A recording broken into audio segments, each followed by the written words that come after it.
Hello dear students, कैसे हैं आप लोग। उम्मीद करता हूं मस्त होंगे, तंदुरुस्त होंगे, आपकी पढ़ाई भी मस्त चल रही होगी। जैसा कि आपको पता है, बैक टू बैक हम आपको सब्जेक्ट वाइज सब्जेक्ट के टॉप 200 क्वेश्चन करा रहे हैं, जिसमें पहली क्लास में 100 क्वेश्चन, अगली क्लास में अगले 200 क्वेश्चन। ठीक है ना। तो आइए बेटा तेजी के साथ, आप सबको पता आज जो है हम कराने वाले हैं फिजिक्स के क्वेश्चन, जो कि रेलवे से रिलेटेड एग्जाम आ रहे हैं, पीसीएस वगैरह आ रहे हैं कई स्टेट के, साथ ही साथ आपके एसएससी के एग्जाम आ रहे हैं, एमटीएस वगैरह के, सीजीएल वगैरह के, ये कई एग्जाम लगातार आने वाले हैं। इसीलिए आप सब लोग तैयार हो जाइए। ये सभी टॉपिकों पे मैं आपको क्वेश्चन डिस्कशन कराऊंगा। इन सभी एग्जाम के लिए, कह सकते हो ऑल ओवर एग्जाम के लिए बहुत इंपॉर्टेंट मैराथन क्लास है। तो मेरे साथ तैयार हो जाइए क्वेश्चन लगाने के लिए। टोटल एनसीईआरटी सार आपके सामने दिया जा रहा है कि मैक्सिमम आयोग जो है वो कहां से क्वेश्चन लेते हैं भाई, एनसीईआरटी से लेते हैं। ठीक है ना। इसके साथ ही पहला क्वेश्चन, तैयार हो जाइए सभी। और इसका देखो, आप लोग भी अपनी तैयारी को चेक करने के लिए भाई ये देखा करिए कितना स्कोर बैठता है, आपका कितना स्कोर बैठता है, ये कमेंट बॉक्स में पूरी ईमानदारी के साथ आप लोग बताया करिए कि आपने कितने क्वेश्चन इसमें से सही की। पूरी ईमानदारी के साथ आपको क्या बताना है, कमेंट में बताना है। ठीक है ना। कह रहा है एक गतिमान एक कण समान चाल से चल रहा है, लेकिन उसकी दिशा लगातार बदल रही है। मतलब चाल समान है, डायरेक्शन को बदल रहा है वो अपनी। ठीक है ना। चाल समान है, डायरेक्शन को बदल रहा है। कण का पथ क्या होगा, पथ मतलब कह सकते हो आप लोग एक प्रकार से, देखो कोई ये कण है, देखो इस तरीके से चल रहा है, ये कण इस डायरेक्शन में चल रहा है, मान के चलिए ये कण इस डायरेक्शन में चल रहा है। अब डायरेक्शन को बदल के ऐसे कर दिया इसने, अब डायरेक्शन को बदल के ऐसे कर दिया, ऐसे डायरेक्शन को बदल दिया, मतलब डायरेक्शन बदल रहा है। तो ये क्या मिल रहा है, ये भैया वृत्तीय पथ मिल रहा है। क्या मिल रहा है भाई, कण का पथ जो है वृत्तीय मिल रहा है। इसीलिए आप आंसर क्या कर दोगे, सी इसका आंसर हो जाएगा। हल्के फोकस के साथ आप आंसर को निकाल सकते हो और हल्का सा लॉजिक आपके अंदर है तो। ठीक है ना। इसके साथ ही अगला जो क्वेश्चन है भाई, वो है एक लिफ्ट में किसी व्यक्ति का प्रत्यक्ष भार वास्तविक भार से कम है। जब लिफ्ट जा रही हो नीचे, जब लिफ्ट जा रही होती है, ध्यान रखना, तो हमें ऐसा लगता है नीचे केरल लिफ्ट जा रही हो तो क्या होगा, त्वरण के साथ ऊपर, त्वरण के साथ नीचे, या समान गति के साथ ऊपर, या समान गति के साथ। तो ध्यान रखना, एक्सीलरेशन मींस त्वरण, त्वरण मींस वेग परिवर्तन की दर।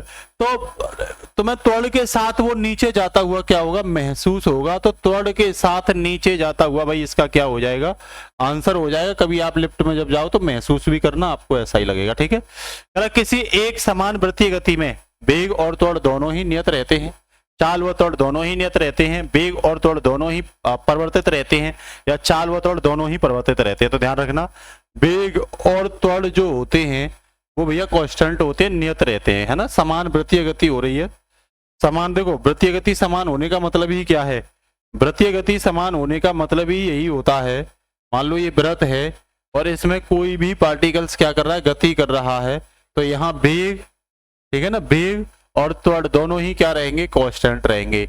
यहाँ वेग बी और त्वरण ए, ठीक है ना, दोनों ही क्या रहेंगे भाई, कांस्टेंट रहेंगे। ठीक है ना। तो ए इसका आंसर हो जाएगा। कह रहा दो वस्तुओं के बीच घर्षण का कारण क्या है, कह रहा पारस्परिक उनका आकर्षण या विकर्षण, या दोनों के बीच कुछ एडहेसिव फोर्स, या उनके पृष्ठ पर अनियमितता। बिल्कुल, देखो फ्रैक्शन तब ही क्रिएट होगा भाई, फ्रैक्शन बच्चों तब ही क्रिएट होगा, ये फ्रैक्शन तभी क्रिएट होगा, ध्यान दो, जब ये रफ सरफेस है। जब ये रफ सरफेस है आपको कैसा दिखेगा, या तो खुरदरा हो, या भाई इरेगुलर हो, या ये रफ सरफेस इरेगुलर हो, तब आपको क्या दिखेगा, घर्षण दिखेगा।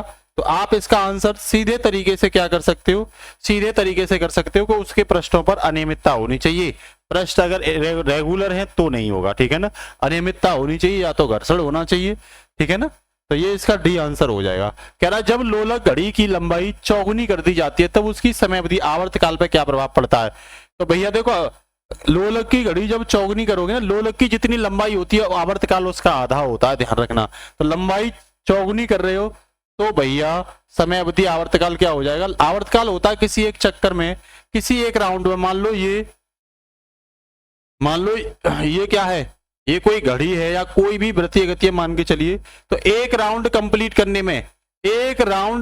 करने में जो समय लगता है भाई उसे आवर्तकाल कहते हैं, उसे टी कहते हैं, बड़ी टी। ठीक है ना। तो भैया हमेशा लंबाई का आवर्तकाल क्या होता है, आधा होता है, ये ध्यान रख लेना। ठीक है ना। तो दोगुना आंसर हो जाएगा। निम्न में से कौन सी राशि आदेश है आवेग, त्वरण, कार्य या बल। तो ध्यान रखना इसमें कौन सी है, बड़े आसानी से आप आंसर निकाल सकते हो। कार्य जो है वो अदिश राशि है, बाद बाकी ये सभी क्या है इसके। आप देखो एक वेक्टर क्वांटिटी होती है, एक स्केलर क्वांटिटी होती है, तो बाद बाकी ये सभी वेक्टर क्वांटिटी है और कार्य क्या है, स्केलर क्वांटिटी है। मतलब कार्य क्या है भाई, अदिश राशि है, ठीक है ना, याद रख लेना। और इनको जो सदिश है इनको भी आप याद रख लेना, ठीक है ना। सदिश में भाई आपको पता है दिशा और परमाण दोनों की जरूरत होती है, कार्य में केवल परमाण की आवश्यकता होती है, दिशा की कोई भी आवश्यकता, कार्य तो भाई कहीं भी कर सकते हो, उसमें केवल। चलें आगे। आगे कह रहा है किलोवाट मात्रक का उपयोग किसके मापन में होता है। किलोवाट, तो किलोवाट जो शक्ति का मात्रक होता है, ध्यान रखना किलोवाट जो होता है शक्ति का मात्रक होता है, ठीक है ना। कार्य का मात्रक बताइए जल्दी से, तो जूल या ऊर्जा का मात्रक भी जूल होता है, ध्यान रखना, ठीक है। धारा का मात्रक क्या होता है, एम्पियर होता है। एम्पियर किसका मात्रक होता है भैया, धारा का होता है। और वाट किसका मात्रक है, शक्ति का मात्रक है, ठीक। कह रहा किसी मनुष्य द्वारा पृथ्वी पर लगाया गया दाब महत्तम होगा यदि मनुष्य, महत्तम होगा यदि मनुष्य क्या हो भाई, यदि एक पैर पर मनुष्य खड़ा होता है ना तो मैक्सिमम दाब लग जाता है। एक पैर पर मनुष्य खड़ा होता है तो भैया वहां मैक्सिमम क्या लग जाता है, प्रेशर लग जाता है। ऐसे करके पूरा दो पैर होगा तो बढ़ जाएगा, ध्यान रखना। एक पर खड़ा होना चाहिए, ठीक है ना। लेटा हुआ होने से कोई मतलब नहीं है, बैठा दोनों पैर पर खड़ा, बिल्कुल नहीं, एक पैर पर, बड़ा आसानी से कर सकते हो। कह रहा है प्रिज्म से गुजरने पर प्रकाश का कौन सा रंग सबसे अधिक विचलन करता है। तो विबग्योर जानते होंगे आप लोग, आपने विबग्योर पढ़ा होगा, विबग्योर, ठीक है ना, विबग्योर ये पढ़ा होगा आपने। तो ये क्या है, वॉयलेट, वॉयलेट, ये इंडिगो है, इंडिगो इसे श्वेत प्रकाश कहते हैं, इंडिगो, ये ब्लू है, और ये क्या है, ग्रीन है, ठीक है। ये क्या है, येलो, येलो है, और ये ऑरेंज है, और ये रेड है। तो आप लोग एक चीज ध्यान रखना, ये सूर्य के प्रकाश का क्या है, एक पैटर्न है, ठीक है ना। तो इधर से इधर जाने पर ध्यान रखना, इधर से इधर जाने पर भैया, इधर से जब आप इधर जाओगे तो यहाँ पे इधर से इधर जाने पर प्रकीर्णन कम होता है। प्रकीर्णन, स्कैटरिंग क्या होता है, प्रकीर्णन कम होता है, कम होता है, ध्यान रखना। और इधर से इधर जाने पर प्रकीर्णन बढ़ता है, ठीक है। तो ध्यान देना, यहाँ पे वॉयलेट जो है इसका प्रकीर्णन क्या होगा, ज्यादा होगा, अधिक विचलन होगा। विचलन का मतलब फैल जाना, ठीक है ना। तो यहाँ वॉयलेट क्या हो जाएगा भैया, इसका आंसर हो जाएगा। तो बैगनी क्या हो जाएगा, इसका आंसर हो जाएगा। सबसे कम किसका, रेड का, सबसे कम पूछे तो रेड का है, ध्यान रखना, ठीक है। इससे आप आराम से निकाल सकते हो। कह रहा है आपतन का कोण किसके बीच का कोण होता है। आपतन का कोण, आपतन का कोण जो होता है ना बेटा, सतह पर जो अविलंब होता है और आपतित किरणें होती है। मान लो ये कोई सरफेस है, मान लो ये कोई सरफेस है, ये कोई बेटा सरफेस है, मान के चलिए ये कोई सरफेस है, ये सतह है कोई, ठीक है। और इस सतह पर, इस सतह पर भैया ये अविलंब होता है, क्या होता है, ये अविलंब होता है, ये अविलंब होता है। और इस अविलंब पर भैया, इस अविलंब तथा आपतित आती हुई जो किरणें होती हैं, ये जो किरणें होती हैं ये आपतित किरणें हैं, इनके बीच का जो कोण होता है भैया, इसके बीच का या तो ये हो या ये भी आपतित कोण हो सकता है। अगर इधर से सूर्य आ रहा है तो इधर से हो सकता है। तो ये जो बीच का कोण है इसी को भैया क्या कहते हैं, आपतन, इंसिडेंस एंगल कहते हैं। यही आपतन कोण होता है, यही आपतन कोण होता है, ये याद रख लेना। तो देखो इसमें आंसर कौन सा मिलेगा, इसमें आंसर आपको मिल गया सी, सतह पर अविलंब तथा आपतित किरणों के बीच का कोण, आपतित किरणों के बीच का कोण, ये इसका क्या हो जाएगा भैया, आंसर हो जाएगा। कह रहा है सोलर कुकर में किसका प्रयोग होता है। तो सोलर कुकर में अवतल लेंस का प्रयोग होता है। देखो ये दो लेंस होते हैं, एक लेंस तो भैया ये होता है जिसे उत्तल लेंस कहते हैं, एक लेंस भैया ये होता है जिसे अवतल लेंस कहते हैं बेटा। तो किसका प्रयोग होगा, इस अवतल लेंस का क्या होता है, प्रयोग होता है। पलायन वेग क्या होता है, पलायन वेग क्या होता है। तो पूछ, पलायन वेग बेटा आपसे पूछे तो कह रहा पृथ्वी के गुरुत्व क्षेत्र से बाहर जाने के लिए जो न्यूनतम, जहां तक पृथ्वी का गुरुत्व लगा हुआ है, जी लगा हुआ है, उससे बाहर जाने के लिए जो न्यूनतम वेग होता है उसे पलायन वेग कहते हैं। जो न्यूनतम पृथ्वी के गुरुत्वाकर्षण से या गुरुत्व क्षेत्र से बाहर जाने के लिए जो भी न्यूनतम बल लगाया जाता है उसको पलायन वेग कहते हैं। आप बताओगे पलायन वेग का मान क्या है, आप एस्केप वेलोसिटी का मान बताओगे, एस कैप वेलोसिटी, पलायन वेग, एस कैप वेलोसिटी का क्या बताओगे, मान बताओगे भाई कि भाई इसका मान क्या होता है। कौन कौन बताएगा, कमेंट बॉक्स में बताना है ना, पलायन वेग का मान। इनमें से कौन विद्युत चुम्बकीय तरंग नहीं है, बड़े आसानी से बता पाओगे। ऊष्मा वैद्युत चुम्बकीय तरंग है, रेडियो तरंग है वैद्युत चुम्बकीय तरंग है, प्रकाश तरंग भी है। ध्वनि तरंग जो है वो वैद्युत चुम्बकीय तरंग नहीं होती है। तो आगे चलिए, कह रहा ग्रह गति नियम का निरूपण किसने दिया था, सबको पता है ग्रह पे केपलर ने बोला था। ग्रह के जितने भी नियम है वो केपलर ने ही बनाए हैं। मैक्सिमम ग्रह के बारे में बातें किसने की हैं, केपलर। तो केपलर लॉ आप ग्रहों से संबंधित ही पढ़ोगे। सूर्य के चारों ओर पृथ्वी के परिक्रमण की चाल क्या होती है, सूर्य के चारों ओर पृथ्वी की परिक्रमण चाल जो होती है, कह रहा वो अधिकतम होती है।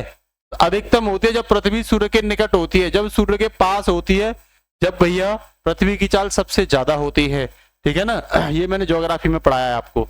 इंद्रधनुष में सबसे ऊपरी भाग में कौन सा रंग होता है, इंद्रधनुष में सबसे ऊपरी भाग में भैया रेड कलर का रंग होता है। क्या होता है, रेड कलर का रंग होता है। ठीक है ना, इंद्रधनुष जब बनता है श्वेत रंग होते हैं ना, तो इस तरीके से बनता है, इस तरीके से बनता है।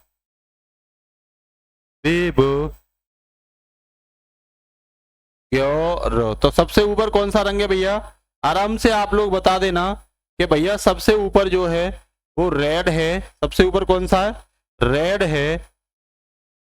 और सबसे नीचे कौन सा भैया, सबसे नीचे, तो इसका आंसर क्या हो जाएगा, इसका आंसर हो जाएगा भैया रेड। क्या हो जाएगा, रेड इसका आंसर हो जाएगा। आगे चलिए, रेटिना पर नेत्र द्वारा निर्मित प्रतिबिंब कैसा होता है। तो भैया रेटिना पर जो आंख का रेटिना जो होता है उस पर वास्तविक, उल्टा और छोटा प्रतिबिंब होता है। ध्यान रखना, वास्तविक, उल्टा और छोटा प्रतिबिंब बनता है, ये इसका आंसर होगा।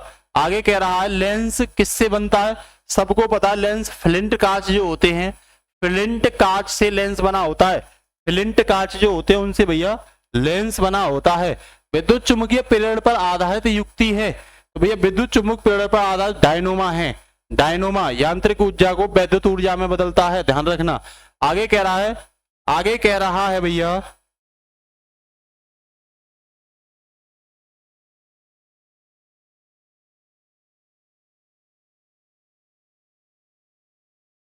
देखो,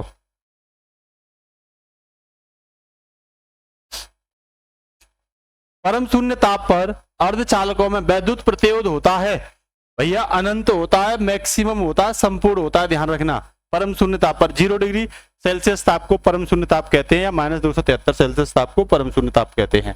कह रहा है निम्न एसआई स्टैंडर्ड यूनिट एसआई में कौन सी सही सुमेलित नहीं है। कार्य का मात्रक जूल होता है, ये तो सुमेलित है। बल का मात्रक न्यूटन होता है, ये भी है। द्रव्यमान का किलोग्राम होता है, ये भी होता है। डी दाब का डायन नहीं होता, दाब का डायन नहीं होता। ठीक है ना, ये ध्यान रख लेना, ये गलत हो जाएगा। वायुमंडल की सापेक्ष आर्द्रता मापी जाती है हाइग्रोमीटर में, किसमें मापी जाती है, हाइग्रोमीटर में। सापेक्षिक आर्द्रता हाइग्रोमीटर में मापी जाती है, ध्यान रखना। ठीक है ना, आगे चलें भैया। आगे कह रहा है यदि पृथ्वी का गुरुत्वाकर्षण बल अचानक लुप्त हो जाता है, तो ग्रेविटी पृथ्वी से खत्म हो जाए, ये कह रहा है, तो निम्न में से कौन सा प्रमाण सही होगा। तो भैया इसमें वस्तु का भार क्या हो जाएगा, शून्य हो जाएगा। भार शून्य हो जाएगा, द्रव्यमान जैसा है वैसा ही रहेगा, वजन शून्य हो जाएगा। देखो जब हम पृथ्वी के ऊपर चंद्रमा वगैरह पर जाते हैं तो वहां ग्रेविटी नहीं होती है, तो वहां हमारा भार शून्य होता है, लेकिन जो द्रव्यमान होता है वो बना रहता है। ठीक है ना, भार का हमें आभास नहीं होता। नेक्स्ट कह रहा है लोलक घड़ियां गर्मियों में सुस्त हो जाती हैं, क्योंकि भाई गर्मियों में लोलक क्यों सुस्त हो जाते हैं, उनकी लंबाई बढ़ जाती है ना, गर्मी की वजह से वो तन जाते हैं, उनके अणुओं के बीच की दूरी बढ़ जाती है, तो लंबाई बढ़ने से, ठीक है ना, वो सुस्त हो जाते हैं। आगे कह रहा है एक कटा हुआ हीरा जगमगाहट के साथ चमकता है, क्यों चमकता है, क्योंकि हीरा में, ध्यान रखना, पूर्ण आंतरिक परावर्तन होता है। हीरे में पूर्ण आंतरिक परावर्तन की वजह से ही चमकमाता है वो, ध्यान रखना। पूर्ण आंतरिक परावर्तन याद रख लेना, पूर्ण आंतरिक परावर्तन आपको याद रखना है ये चीज। ठीक है, चलें आगे। आगे कह रहा है वो त्रिविम फोटो लेने के लिए निम्न में से किसका प्रयोग करते हैं, तो होलोग्राफी का करते हैं। 3D जो स्ट्रक्चर लेते हैं हम लोग, कौन सा, 3D, तो इसमें होलोग्राम का क्या करते हैं भैया, प्रयोग करते हैं। याद रखना इस चीज को, होलोग्राम का प्रयोग किया जाता है। किसका किया जाता है, होलोग्राम का प्रयोग किया जाता है। ठीक है, आगे चलिए। आगे कह रहा है वो आकाश नीला दिखाई पड़ता है क्योंकि भैया नीले रंग का प्रकीर्णन क्या होता है, अधिक होता है। मैंने बेबी और से बताया था नीले रंग का प्रकीर्णन अधिक होता है, इस वजह से आकाश हमें नीला, क्योंकि वो ज्यादा फैल जाता है नीला कलर, ठीक है, वो ज्यादा फैल जाता है। कह रहा एक कार और भरी हुई एक ट्रक रास्ते पर समान गति से चल रही है, ट्रक से तुलना की जाए तो कार धारण क्या करेगी, तो भैया कार जो है वो कम गति ऊर्जा धारण करेगी। कार का आकार कम होता है ना, तो गति ऊर्जा क्या करेगी, कम धारण करेगी।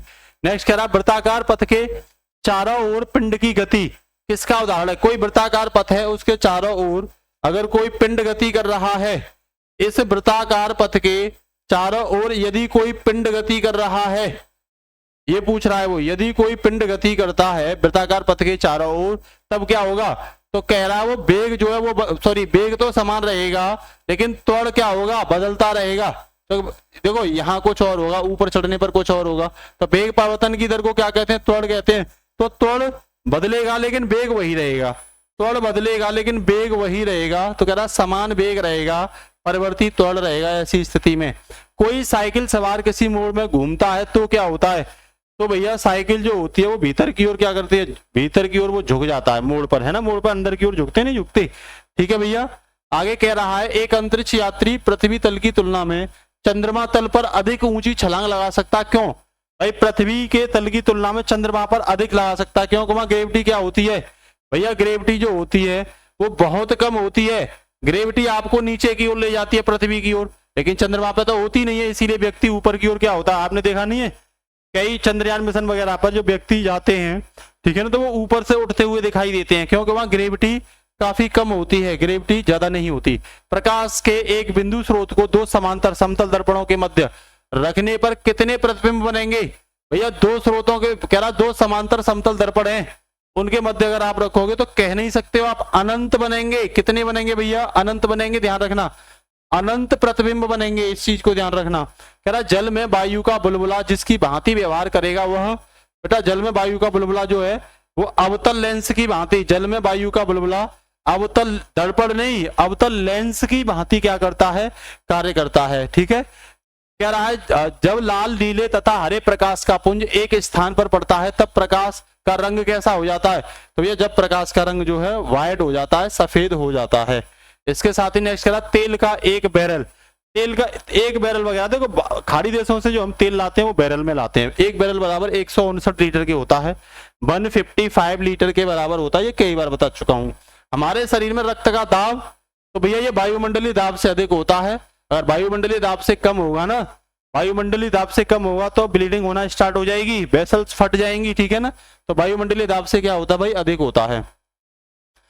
तीन मूल रंग कौन कौन से हैं, तो ये याद रखना, नीहला, नीहला ऐसे याद रखोगे, नीहला, नीला हरा और लाल ये प्राकृतिक रंग हैं, मूल रंग कहे, इनसे ही सब मिलकर बने होते हैं। एक व्यक्ति को अपनी प्रतिध्वनि सुनने के लिए परावर्तक तल से कितनी दूर खड़ा होना पड़ेगा, अगर आप अपनी ध्वनि जो बोल रहे हो वो दोबारा से आप सुनना चाह रहे हो तो आपको 56 फीट, कितना 56 फीट दूर खड़ा होना पड़ेगा, ठीक है भैया। कह रहा पृथ्वी की परिधि का परिक्रमण कर रहे एक उपग्रह के अंदर एक सरल लोलक का आवर्तकाल कितना होगा, अगर पृथ्वी के, आप पृथ्वी की क्या कर रहे हो, रोटेशन कर रहे हो, ठीक है ना, परिक्रमण कर रहे हो, तो सरल लोलक का आवर्तकाल कितना होगा, अनंत होगा भैया, कह नहीं सकते, अनंत होगा, ठीक है, क्या होगा, अनंत होगा। कह रहा ताप बढ़ने के साथ द्रव की श्यानता क्या होती है, घटती है, ताप बढ़ेगा बेटा तो श्यानता क्या हो जाएगी, घटेगी, ठीक है ना, श्यानता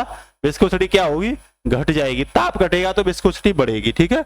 इसके साथ ही नेक्स्ट कह रहा है प्रकाश विकिरणों की प्रकृति होती है, तो भैया तरंग और कण दोनों के समान होती है, प्रकाश जो विकिरण होते हैं उनकी नेचर तरंग और कण दोनों के समान होती है। कह रहा इंद्रधनुष के दोनों सीमांत वर्णपट्ट होते हैं, तो भैया दोनों सीमांत वर्णपट्ट बैगनी और लाल होते हैं, सीमांत मतलब सीमा पे, देखो ये बेब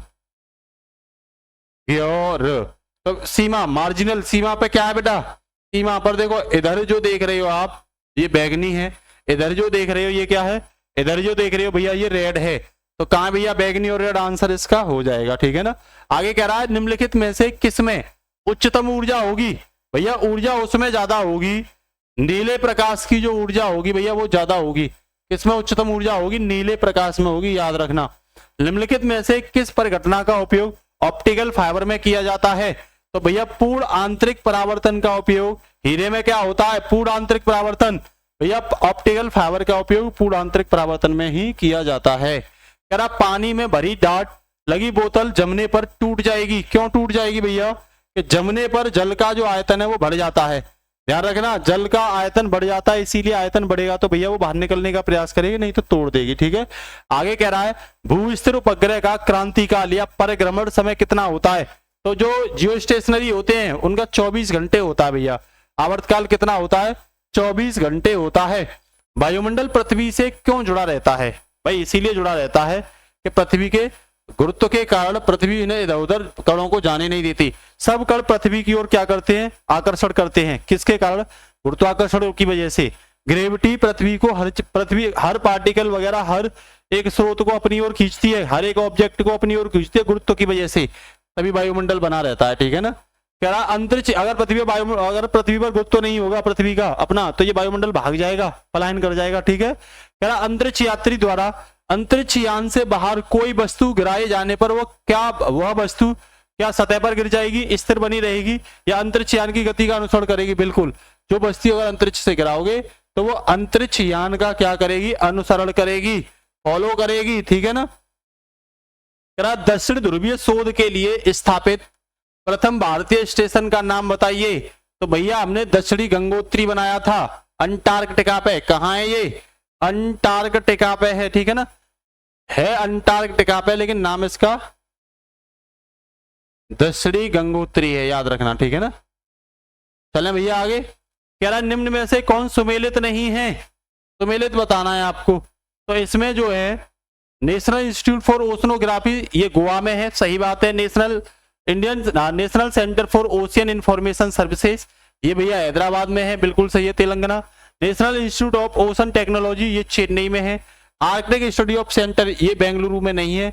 ये क्या हो जाएगा? गलत हो जाएगा। आप कमेंट में बताना ये कहाँ पे है, ये आपको बताना है ये कहाँ पे है। ये आपके लिए क्वेश्चन मार्क हो जाएगा। क्या हो जाएगा? क्वेश्चन मार्क हो जाएगा। नेक्स्ट कह रहा है यदि पृथ्वी और सूर्य की दूरी दोगुनी कर दी जाए तो सूर्य द्वारा पृथ्वी पर गुरुत्वाकर्षण बल का क्या प्रभाव पड़ेगा? तो सूर्य द्वारा पृथ्वी पर गुरुत्वाकर्षण बल होगा, कह रहा है अब जितना है उसका चौथा भाग हो जाएगा, 1/4 रह जाएगा। कितना रह जाएगा भैया? तो 1/4 हो जाएगा। एक ऊंची इमारत में एक गेंद 9.8 मीटर प्रति वर्ग सेकंड के समान त्वरण के साथ गिराई जाती है। 3 सेकंड बाद उसका वेग क्या होगा? तो 3 सेकंड बाद जो उसका वेग होगा बेटा, इसका 3 गुना हो जाएगा। ठीक है ना। आप क्या करोगे? ये वेग दे रखा है 9.8 मीटर वर्ग सेकंड। ठीक है ना। इस वेग से कह रहा है, इस त्वरण से, वेग नहीं है ये त्वरण है। ये क्या है भैया? त्वरण ए,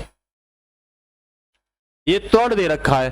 कह रहा 3 सेकंड बाद उसका वेग क्या होगा? तो ये टी दे रखा है 3 सेकंड। तो भैया डायरेक्ट एटी कर दो ना। क्या कर दो? डायरेक्ट एटी कर दो।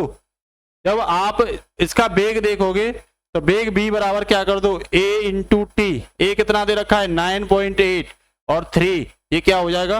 9 × 27, 8 × 24, 29.4 सेकंड हो, सॉरी मीटर प्रति सेकंड। क्या? मीटर प्रति सेकंड हो जाएगा।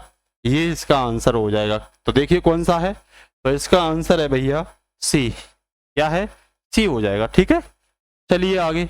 कह रहा है किसी लिफ्ट में बैठे हुए व्यक्ति को अपना भार कब अधिकतम मालूम पड़ेगा? तो भैया जब मालूम पड़ेगा जब लिफ्ट त्वरित गति से ऊपर जाती है। बाहर तब पड़ेगा जब एकदम लिफ्ट ऊपर जाती है, देखते हो ना, आपको महसूस होता है कि भाई, ठीक है। तो ये ए इसका आंसर हो जाएगा। कह रहा लोलक की कालावधि, अवधि क्या होती है? कह रहा लंबाई के ऊपर निर्भर करती है। लंबाई लोलक की घटेगी बढ़ेगी तो उसकी अवधि भी क्या होगी? घटेगी और बढ़ेगी। ठीक है ना। आगे कह रहा है एक लड़की झूले पर बैठी स्थिति में झूल रही है। उस लड़की के खड़े हो जाने पर दोलन का आवर्तकाल क्या होगा? जब लड़की खड़ी हो जाती है तो भैया दूरी कम हो जाती है और आवर्तकाल भी क्या हो जाता है? कम हो जाता है। खड़ी हो जाती है तो भाई जहां वो जुड़ा होता है झूला, ये भी तो दोलक पे ही है, झूला होता है, लड़की और झूला के बीच की दूरी क्या हो जाती है? कम हो जाती है। तो भैया आवर्तकाल भी क्या हो जाएगा? कम हो जाएगा। ठीक है ना। कह रहा 100 वाट का बिजली का बल्ब 10 घंटे चले तो बिजली का खर्च क्या होगा? 100 वाट का बेटा 10 घंटे चले तो बिजली का खर्च क्या होगा ये बोला है। तो देखो बिजली का खर्च जब निकालोगे तो खर्च बराबर होता है भैया मतलब शक्ति मतलब कितने वाट है और समय बटे 1000 बटे 1000 ये होता है, ध्यान रखना।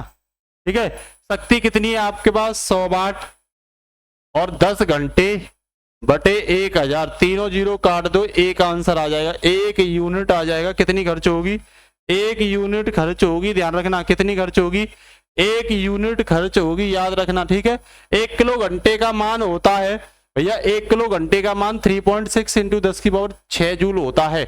1 किलोवाट घंटे का मान, ठीक है ना, 3.6 इंटू 10 की पावर 6 जूल होता है। एक सुरंग में 100 वाट घंटे 100 वाट क्षमता वाले 5 बल्ब लगातार 20 घंटे तक जलाए जाते हैं, तो संपूर्ण बिजली खर्च बताइए कितनी बिजली खर्च होगी। सिंपल सा फॉर्मूला है, बिजली खर्च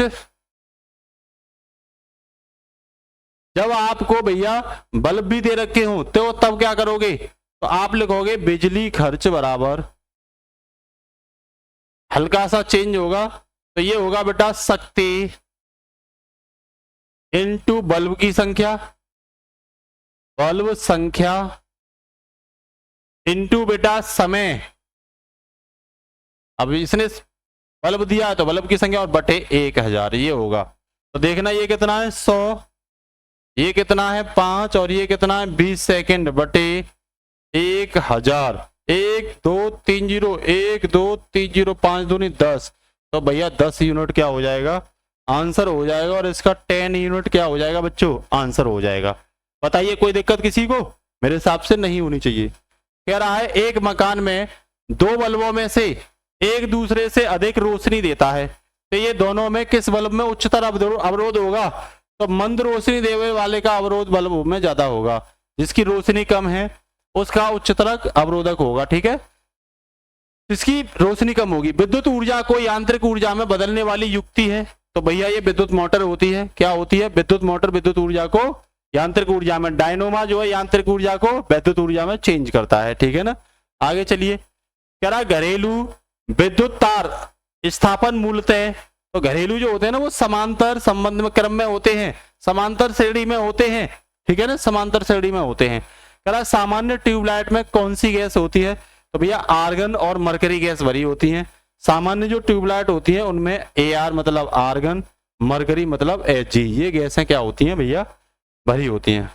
ठीक है, कह रहा है फ्लोरोसेंट ट्यूब में प्रतिदीप्त बल्ब में कौन सी गैस भरी होती है, तो प्रतिदीप्त जो बल्ब होता है उसमें नियोन और मरकरी भरी होती है। कौन सी होती है, नियोन और मरकरी भरी होती है, ध्यान रखना नियोन और मरकरी। ठीक है ना, नियोन Ne हो गया, मरकरी Hg हो गया, ये गैसें भरी होती हैं, ध्यान रखना।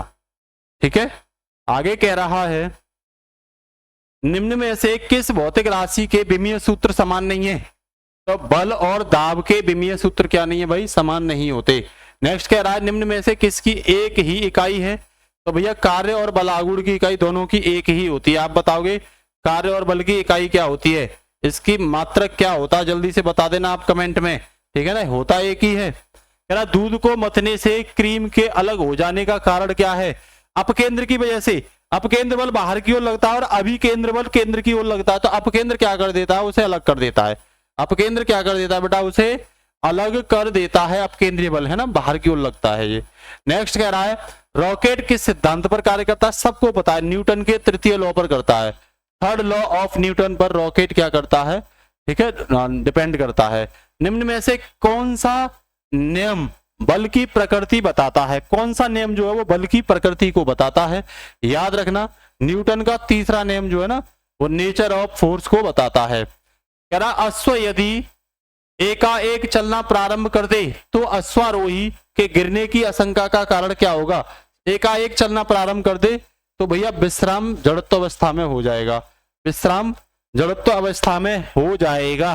ठीक है, इसके साथ ही आगे चलिए। कह रहा निम्न में से किस भाग में गतिज ऊर्जा नहीं है, चलती हुई गोली में तो गतिज ऊर्जा होगी, बढ़ता हुआ पानी में भी होगी, पानी चल रहा हो चलता हथौड़े में भी होगी, खींचा हुआ जो धनुष होता है उसमें गतिज ऊर्जा नहीं होगी, खींचते हुए धनुष में भैया खींचते हुए धनुष में गतिज ऊर्जा काइनेटिक एनर्जी नहीं होगी। कह रहा जब कोई वस्तु एक वृत्त के अचर गति से चलती है तो भैया उसका वेग जो होता है वो सदैव एक सा बना रहता है।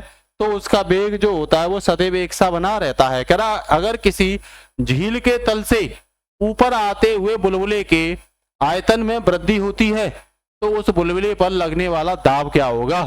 तो भैया बुलबुले पर जो दाब है वो कम हो जाएगा। बुलबुले पर दाब क्या हो जाएगा भैया?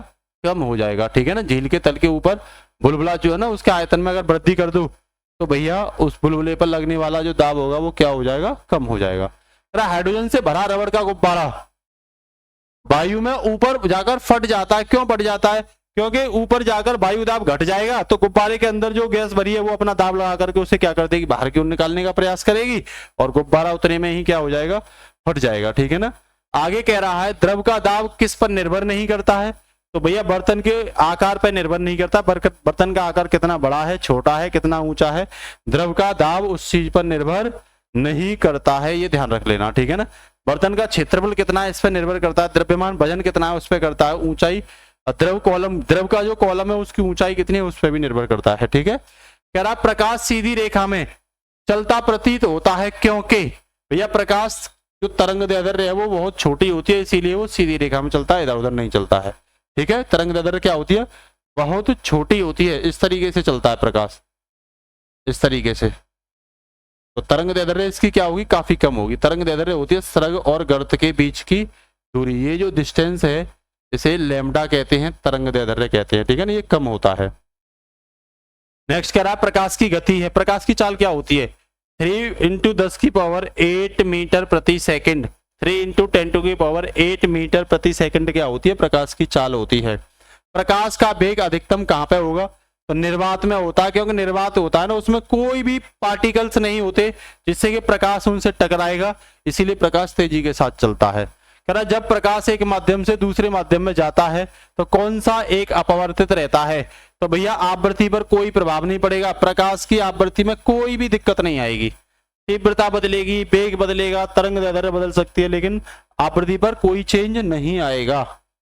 प्रकाश सजावट तथा विज्ञापन के लिए विसर्जन नलिकाओं में प्रयुक्त होने वाली गैस कौन सी है? तो भैया नियोन गैस है ना। रंगीन लाइट वगैरह इन सब में, ठीक है ना, नियोन गैस का क्या किया जाता है? प्रयोग किया जाता है। साबुन के पतले झाग में चमकदार रंगों का बनना, मतलब चमकदार अलग अलग चमक होती है, तो वो किस घटना के कारण होती है?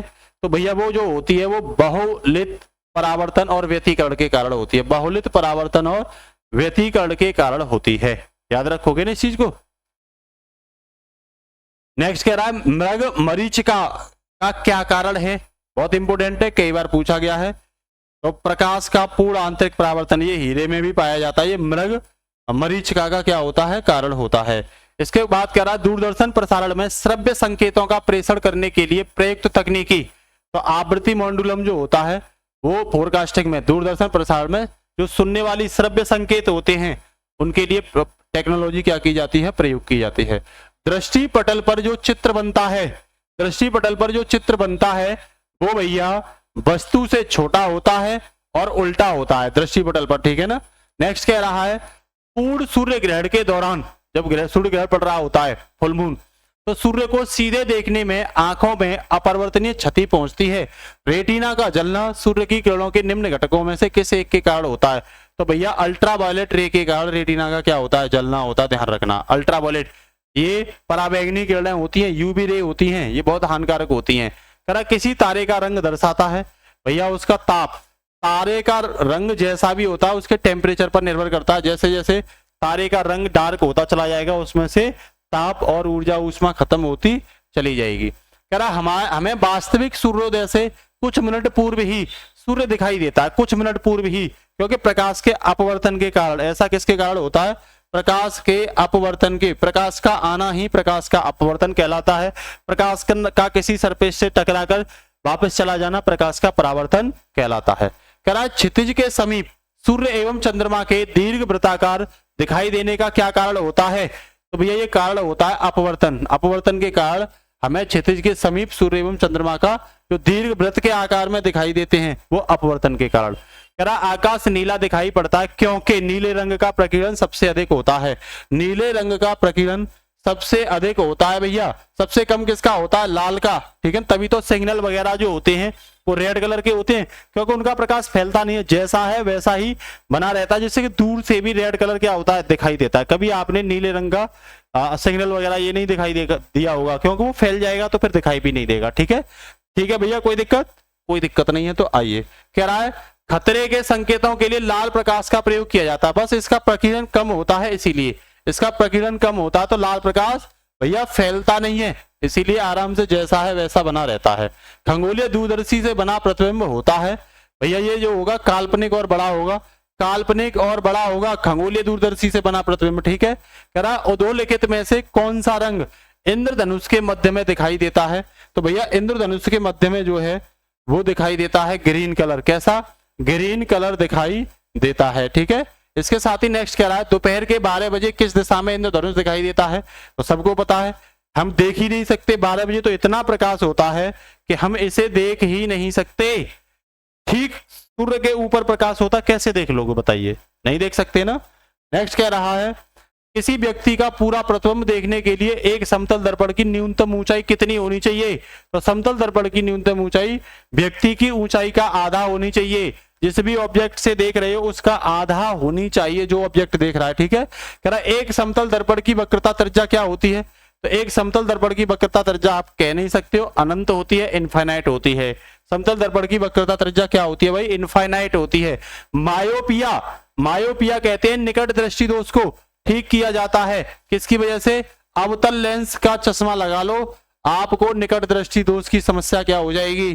ठीक हो जाएगी। सामान्यतः आंखों के लिए स्पष्ट दृष्टि की न्यूनतम दूरी 25 सेंटीमीटर होती है।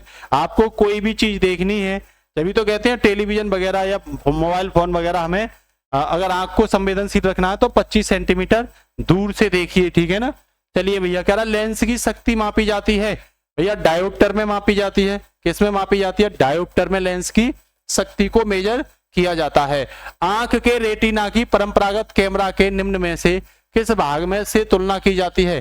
भाई रेटिना की परंपरागत जो कैमरा होते हैं उसके फिल्म वाला जो पार्ट होता है उससे क्या की जाती है?